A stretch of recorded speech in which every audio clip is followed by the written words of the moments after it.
जय हिंद जय भारत, जय हिंद जय भारत, जय हिंद जय भारत।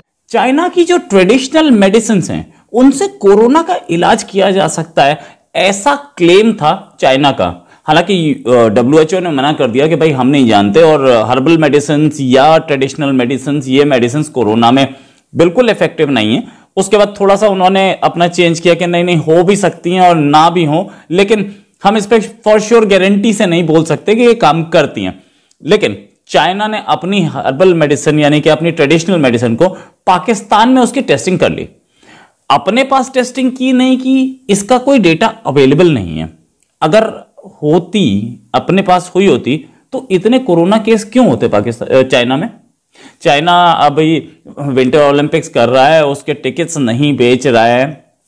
कोई ओलंपिक्स के टाइम पे कोई उसके स्टेडियम में कोई स्पेक्टेटर्स नहीं होंगे, टिकट नहीं बेचे जाएंगे। जो पासेस हों वो दूसरी बात, लेकिन चाइना को यह पता है ना कि मैटर सीरियस है और कोरोना बढ़ता जा रहा है उसके यहाँ। इनफैक्ट एक सिटी में तो शहर के कोरोना के लिए उसने पाकिस्तान को ही ब्लेम किया। लेकिन अगर उसकी ये मेडिसिन इतनी पावरफुल होती तो उसके अपने कंट्री में इतना कोरोना क्यों होता। अब तक हमने सीनोवैक और दूसरी उसकी जो ये वैक्सीन आई हैं उसके भी बहुत ज्यादा अच्छे रिजल्ट्स नहीं देखे हैं। साथ में उसकी जो टेस्टिंग हुई है उसका डेटा भी उसने पब्लिक में नहीं दिया, लेकिन यहां जरूर किया। पाकिस्तान में अपनी ट्रेडिशनल मेडिसिन की टेस्टिंग की, मतलब पाकिस्तानियों को गिनी पिग मान रहा है, क्या कर रहा है पता नहीं। उसने जाकर के पाकिस्तानी अथॉरिटीज से बोला कि भैया ये बहुत अच्छी मेडिसिन है। पाकिस्तानी अथॉरिटीज ने बोला कि हाँ ठीक है टेस्ट करके देख लो हमारे यहाँ। वो टेस्ट चला और मजे की बात ये कि उस टेस्ट के बाद पाकिस्तानी अथॉरिटी ने यह भी बोल दिया कि हाँ ये बड़ी इफेक्टिव है।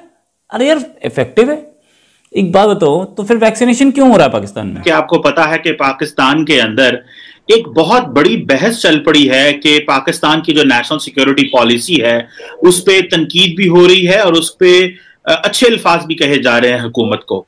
मैंने रिक्वेस्ट की जनाब आज अब्दुल बासित साहब से, आपको पता है रिसर्चर हैं और मैं इनका ट्विटर हैंडल देख रहा था। आपको भी मैं कहूंगा इनका ट्विटर हैंडल देखें। और जिस तरह ये वन बाय वन तनकीद कर रहे थे, क्रिटिकल एनालिसिस कर रहे थे, तो मैंने रिक्वेस्ट की कि आए हमारे व्यूअर्स को भी बताएं कि अब्दुल बासित साहब जो हैं वो रिसर्चर हैं और सिंगापुर में बैठ के ये कैसे देखते हैं पाकिस्तान की सिक्योरिटी पॉलिसी को और इसमें क्या कमियां हैं, क्या इसके प्रोज हैं, क्या कॉन्स हैं, इस हवाले से बात की जाए। बासित साहब सबसे पहले तो आपके वक्त का बहुत शुक्रिया सर। सर जीवा साहब बहुत शुक्रिया मुझे इनवाइट करने के लिए, thank you very much. Basit साहब आप क्या समझते हैं, पहले तो देखें अच्छी चीजें तो पहले आती रहती हैं, लेकिन पहले मैं कौन समझना चाहता हूं, पहले जो गैप्स हैं वो समझना चाहते हैं हम, ताकि मैं आपको मेंटली समझता हूं कि आप बिल्कुल प्रोज के लिए तैयार थे, लेकिन मैं पहले आपको कॉन्स के लिए लेके आना चाहता हूं कि व्हाट आर द वीकनेसेस, क्या है और किस तरह एक एकेडमिकली टेक्निकली आप समझते हैं कि गैप्स थे जिनको फिल किया जाना चाहिए था इस नेशनल सिक्योरिटी पॉलिसी में, जो कि 75 साल बाद बनी है और उसके सफे भी बड़े थोड़े हैं। यही लोग तनकीद कर रहे हैं कि इसको कॉम्प्रिहेंसिव अगर डॉक्यूमेंट था तो इसको फैलना चाहिए था। आप इसको किस तरह देखते हैं, काइंडली हमारे व्यूअर्स को बताएं। देखें, थैंक यू चीमा साहब।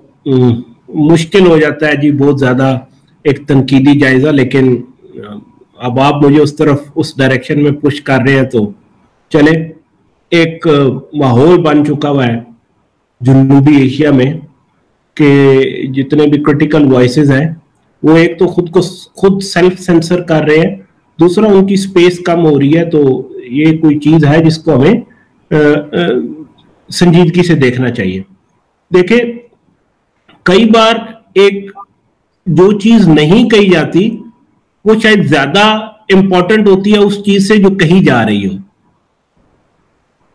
क्योंकि ये डॉक्यूमेंट ऑलरेडी बहुत ही छोटा है। जैसे आपने कहा कि उसके इतने पेज नहीं है सफे, और इतनी अगर कॉम्प्रिहेंसिव है तो इतनी छोटी फिर क्यों है। तो फिर ये इंपॉर्टेंट हो जाता है कि what this document is not saying is more important than what it is saying. मैं कश्मीर से शुरू कर देता हूं। कश्मीर पे इस डॉक्यूमेंट में टोटल वर्ड्स है 113, एक पैरा, ठीक है जी। अच्छा, कश्मीर पे ये डॉक्यूमेंट क्या नहीं कह रहा है, जो कह रहा है वो आप जाके पढ़ सकते हैं, जो नहीं कह रहा वो मैं बता देता हूं। जो प्री कंडीशंस है इमरान खान साहब की कि अगस्त 2019 की जो स्टेटस को है उस पे वापस जाना, यानी आर्टिकल 370 और 35A का रिवर्सल, ये प्री कंडीशंस है फॉर नॉर्मलाइजेशन विद इंडिया।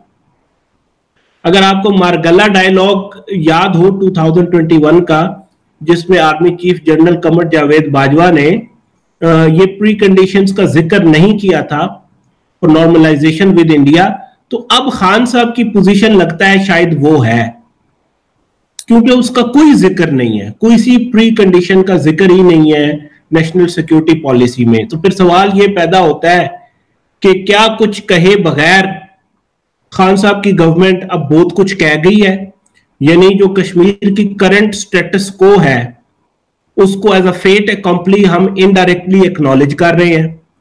अगर तो कर रहे हैं तो ये फिर तो जैसे वो कहते हैं कि जी ये नेशनल सिक्योरिटी पॉलिसी एक पैराडाइम शिफ्ट है, तो फिर तो डेफिनेटली पैराडाइम शिफ्ट है।